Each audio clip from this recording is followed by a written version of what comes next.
वृद्धाश्रम।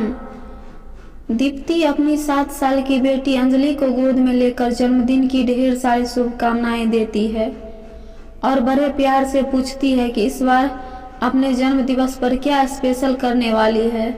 हमारी अंजलि बेटिया बड़े सहज स्वर में बोलती है, मम्मा हम लोग हर जन्म दिवस पर अनाथ आश्रम जाते हैं, क्यों न इस बार वृद्धाश्रम चले।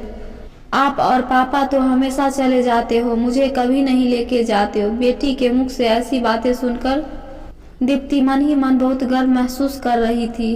दीप्ति बेटी के सर पर हाथ फेरते हुए बोलती है, ठीक है इस बार हम सभी चलेंगे। रमेश और दीप्ति किचन में तरह तरह के पकवान बनाने में लग जाते हैं। तभी दीप्ति को याद आ जाता है कि वृद्धाश्रम में कुछ लोगों को स्वास्थ्य संबंधित परेशानियां हैं, तो भोजन सादा और सुपाच्य ही होना चाहिए। वह रमेश से कहती है, बाजार से नमकीन और बिस्कुट के पैकेट लेते आना, और हाँ परले जी मत लाना। इस बार अंकल जी कह रहे थे कि वह ज़्यादा मीठा होता है, 50-50, और नमकीन भी हल्का मूंग दाल वाली ही लेना। शाम को 6 बजे खुशी से जागती हुई अंजलि पूरे परिवार के साथ आश्रम पहुंचती है और खुशी खुशी सबको नाश्ते का पैकेट पकड़ाते हुए पैर छूकर सबका आशीर्वाद लेती है। सब लोग बड़े प्यार से उसको आशीर्वाद देते हैं और पूछते हैं कि बड़ी होकर क्या बनोगी। वह बड़ी सहजता से सबके प्रश्नों का उत्तर देती रहती है। तभी दीप्ति को किसी के कहराने की आवाज़ सुनाई देती है। उसने पूछा, यह किसकी आवाज़ है? तो गोविंद अंकल ने बताया, नए आए हैं सुखी राम जी, बहुत तकलीफ में है।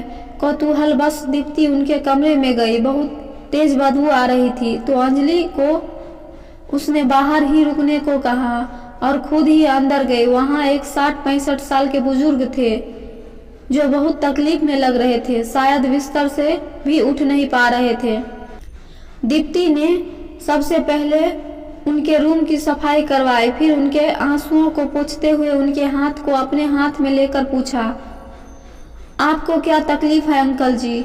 उन्होंने बिलखते हुए बहुत ही करुणा भरी आवाज में बताया कि वर्षों पहले उनका एक्सीडेंट हो गया था। उसके बाद उनके दोनों पांव में लोहे की रॉड डाली गई थी।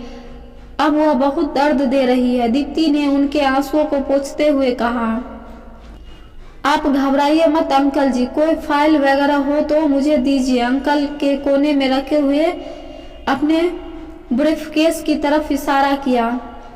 उसे खोलकर फाइल निकाल रही थी, तभी 2-3 फोटो और एक आई कार्ड एक लिफाफे में था जो नीचे गिर गया। दीप्ति ने फोटो उठाई और चौंकते हुए पूछा, अंकल यह आपका परिवार है? उन्होंने उदास स्वर में कहा, हाँ। फिर आप यहाँ कैसे? दीप्ति ने पूछा। उन्होंने रुड़ते गले से बताया फिर कि उनके 2 बेटे और 2 बहुएं हैं, दोनों के एक बच्चे हैं। पत्नी स्वर्गवास हो चुकी है। दीप्ति ने पूछा, बेटे क्या करते हैं? उन्होंने बताया, पुणे में बड़ा बेटा सॉफ्टवेयर इंजीनियर है और छोटा बेटा बेंगलुरु बैंक में मैनेजर है। फिर आप यहाँ क्यों रह रहे हैं? दीप्ति ने पूछा। अंकल अपने आंसुओं को रोकते हुए कहते हैं, जब तक पत्नी जीवित थी सब ठीक था। हम लोग मुंबई में रहते थे, बच्चों की शादी ब्याह कर दिया। वह अपनी दुनिया में खुश थे, कभी आते भी थे, लेकिन एक दिन अचानक पत्नी की हृदय गति रुक गई और वह असमय ही चल बसी।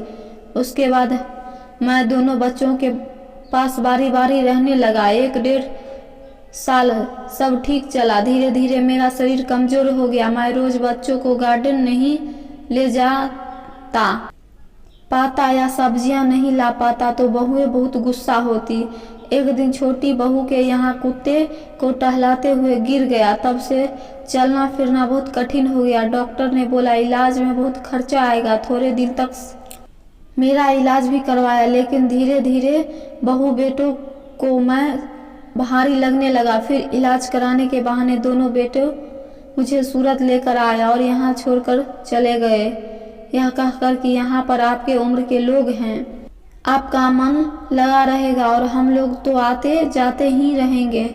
तब से 6 महीना हो गया, आज तक कोई नहीं आया। कहते ही अंकल रो पड़े। रमेश डॉक्टर को लेकर आए। डॉक्टर ने देखकर कहा, इनका फिजियो चालू करना पड़ेगा और कुछ दवाएं भी बताई जो रेगुलर लेनी थी। दीप्ति ने अंकल को विश्वास दिलाया कि मैं आपका पूरा इलाज कराऊंगी और हर महीने दवा समय पर पहुंचा दूंगी। दीप्ति को वृद्धाश्रम से बड़ी लगाव हो गया था। अब तो सुखी राम के सेहत में भी काफी सुधार हो गया था। वह अपना नित्य कर्म खुद ही कर ले रहे थे। होली का दिन था, सब लोग हर्षोल्लास से होली मना रहे थे। तभी रमेश ने दीप्ति से कहा कि वह लोग अपने परिवार को कितना याद कर रहे होंगे, चलो हम लोग भी वृद्धाश्रम चलते हैं। सच में वहां पहुंचकर दीप्ति अचंभित थी। सबके सुनी आंखों में एक अलग ही चमक आ गई थी। उन्हें देखकर फिर सबको मिठाई खिलाया, सबका आशीर्वाद लिया।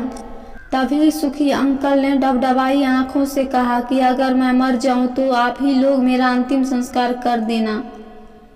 मेरे बेटे बहू को मत बुलाना। एक दिन अचानक फोन आता है कि सुखी राम अंकल अब नहीं रहे। सुनकर बहुत दुख हुआ, लेकिन एक संतोष भी मिला। चलो अब वह सुखी हो गए, क्योंकि उनकी तरफ देखी नहीं जाती थी। करीब 2 महीने बाद कुछ जरूरी सामान और दवाएं लेकर आश्रम के ऑफिस में पहुंची तो वहां पर 2 सज्जन मैनेजर से बहुत ही कहासुनी कर रहे थे। आपने हमें क्यों नहीं सूचित किया? हम वहां अपने समाज वालों को क्या बताएंगे? हमें उनका अंतिम संस्कार तो करना था, अब हमें समाज के लिए कुछ तो करना पड़ेगा। इसलिए हमने एक भव्य शांति पाठ रखा है उनकी याद में, आप जरूर आइएगा। इसे कहते हुए उन्होंने कार्ड पकड़ाया। कार्ड देखते ही दीप्ति को अजीब सी घुटन होने लगी। वह तेजी से कमरे से बाहर निकली और कार्ड को फाड़ कर फेंक दी।